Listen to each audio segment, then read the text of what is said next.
আসসালামু আলাইকুম। এখন দেখবেন সংবাদ শিরোনাম। শাহজালাল প্রযুক্তি বিশ্ববিদ্যালয়ের আগামীকালের ছাত্র সংসদ নির্বাচন স্থগিত করেছেন হাইকোর্ট। প্রতিবাদে শিক্ষার্থীদের বিক্ষোভ।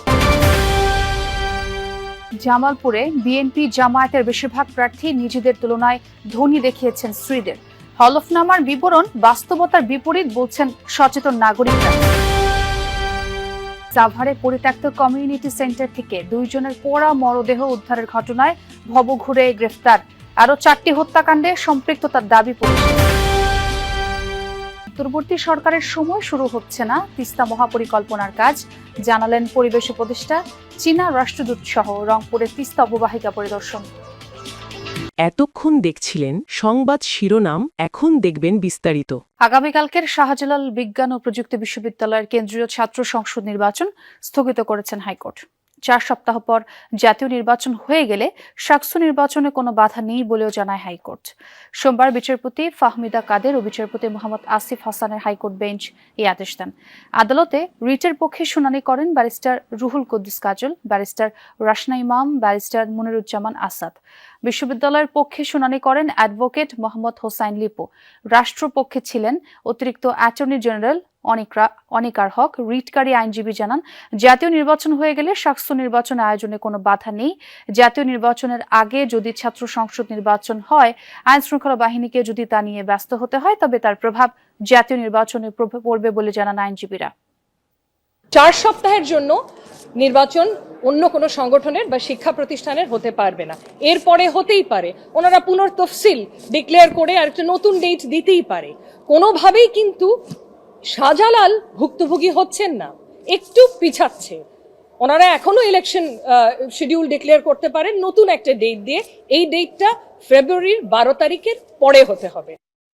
পূর্ব নির্ধারিত সময় আগামীকালকেই কেন্দ্রীয় ছাত্র সংসদ ও হল সংসদ নির্বাচন অনুষ্ঠানের দাবিতে বিক্ষোভ করেছেন সিলেট শাহজালাল বিজ্ঞান ও প্রযুক্তি বিশ্ববিদ্যালয়ের শিক্ষার্থীরা। দুপুরে উচ্চ আদালতে নির্বাচন স্থগিতের খবর পাওয়ার পরপরই ক্যাম্পাসের সামনে সিলেট সুনামগঞ্জ আঞ্চলিক মহাসড়কে অবস্থান নেন তারা। এতে মহাসড়কের একপাশে যান চলাচল বন্ধ হয়ে যায়। শিক্ষার্থীদের দাবি, আগামীকালই হতে হবে কেন্দ্রীয় সংসদ ও হল সংসদের নির্বাচন। এদিকে দুপুরে 8 নির্বাচন কমিশনার দায়িত্ব থেকে পদত্যাগের ঘোষণা দেন। কয়েক দফা তারিখ পরিবর্তন করে 20 জানুয়ারি শাকসু নির্বাচনের তারিখ ঘোষণা করা হয়। 20 তারিখে আমাদের সাক্ষরতা হওয়ার কথা ছিল, কিন্তু রিড করার পরে আমরা যে বন্ধ স্থগিত করা হয়েছে, আমরা এটা কোনোভাবে মানতেছি না। এটার আমরা তীব্র প্রতিবাদ জানাচ্ছি। জামালপুরে ভোটের মাঠে ধনী প্রার্থী ছড়াছড়ি। বিএনপি ও জামায়াতের অধিকাংশ প্রার্থী নিজের তুলনায় স্ত্রীদের বেশি ধনী দেখিয়েছেন। এসব প্রার্থীর হলফনামায় প্রদর্শিত আয় ও সম্পদ বিবরণী বাস্তবতার বিপরীত বলছে সচেতন মহল। তাদের মত, হলফনামার সব বিষয় যাচাই বাছাই করা দরকার। মনোনয়নপত্র জমা ও যাচাই বাছাই শেষে জামালপুরের 5টি আসনে টিকে যাওয়া প্রার্থীদের হলফনামার হিসাব এখন আলোচনায়।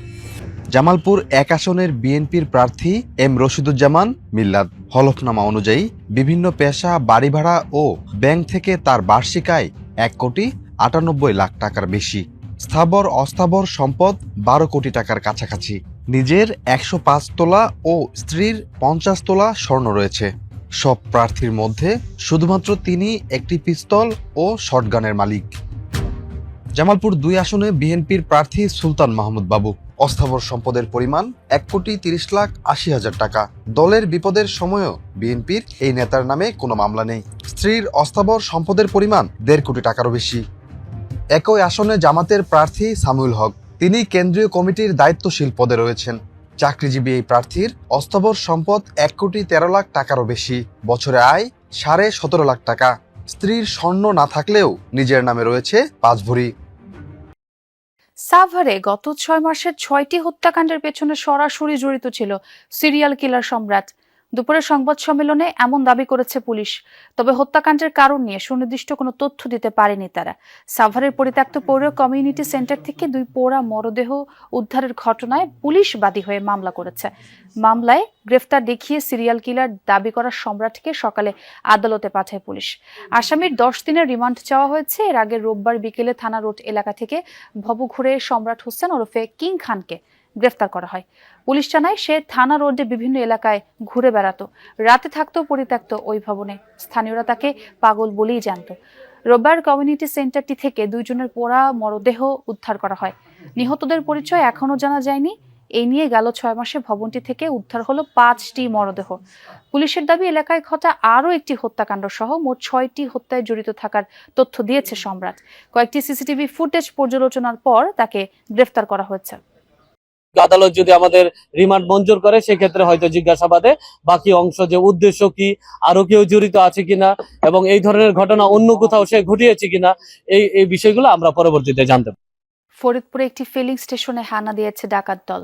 ভোরে সদরের মুন্সিবাজারে ইউনাইটেড ফিলিং স্টেশনে হামলা চালায় সংঘবদ্ধ ডাকাতরা। ম্যানেজার জানান, একদল ডাকাত দক্ষিণ দিক থেকে এসে 2 কর্মচারীকে অস্ত্রের মুখে জিম্মি করে। পরে ক্যাশ রুমের তালা ভেঙে নগদ প্রায় 2 লাখ টাকা, মোবাইল ফোন সহ মূল্যবান সামগ্রী লুট করে পালিয়ে যায়। খবর পেয়ে ঘটনাস্থলে যায় পুলিশ। আর এই ব্যাপারে আইনগত ব্যবস্থা নেওয়ার কথাও জানিয়েছেন কর্মকর্তারা। অন্তর্বর্তীকালীন সরকারের মেয়াদে শুরু হচ্ছে না তিস্তা মহাপরিকল্পনার কাজ, তবে হতাশা ছড়ানো যাবে না মন্তব্য করেছেন পানি সম্পদ উপদেষ্টা রিজওয়ানা হাসান। আর চীনা রাষ্ট্রদূত ইয়াও ওয়েন বলেছেন, প্রকল্পের উচ্চতর যাচাই বাছাই কার্যক্রম চলমান, যত দ্রুত সম্ভব সেটি বাস্তবায়ন করা হবে। এই ঘোষণায় আশাহত তিস্তা পারে মানুষ।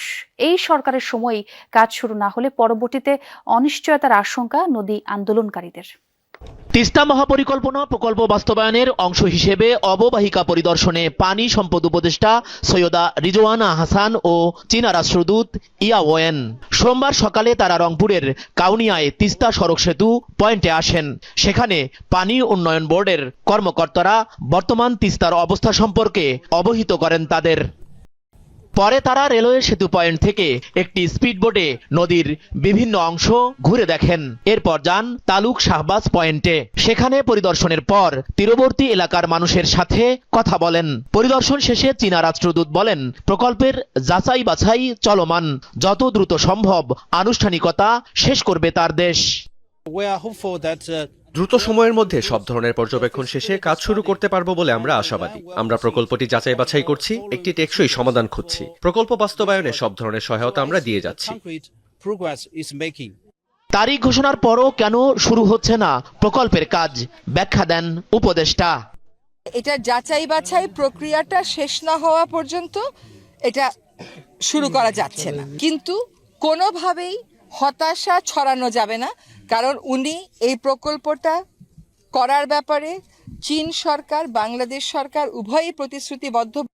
উপদেষ্টা ও রাষ্ট্রদূতের এই বক্তব্যে আশাহত তিস্তা পারের মানুষ। এখন তিস্তা তো ভাঙ্গন বন্ধ কিন্তু থামে না। তিস্তা কিন্তু প্রতি বছর আসে, ভেঙে কিন্তু চুরমার করে দিয়ে যায়। ওনারা বলছিলেন যে 1 জানুয়ারি উদ্বোধন হবে, সেটা যখন